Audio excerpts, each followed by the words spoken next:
คิดโตสองเฮาเอากัน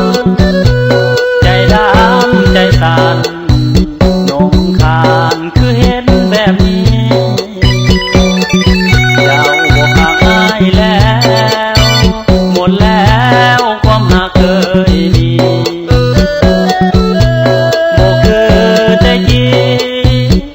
เดี๋ยวนี้น้องเป็นจังได้อยู่กับเขาน้องคือสิดีไปขอคนที่มั่งมีเงินทองน้องบ่มาไม้ปองประคองความหักสองเฮาเจ้าลืมทุกอย่างความหาเคยมีต่อกันน้องมาลืมมันทุกวันอายได้แต่คอยอย่าไปเลยน้องอายนี่ขอหอมควันใจอย่าทิ้งอายไป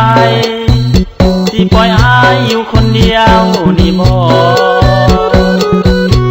ผู้สาวใจด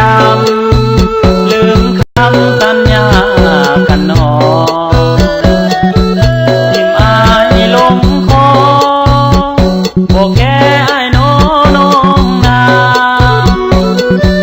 อายห่างเจ้าเด้ออยากให้เข้าใจถ้าหากเข้าไป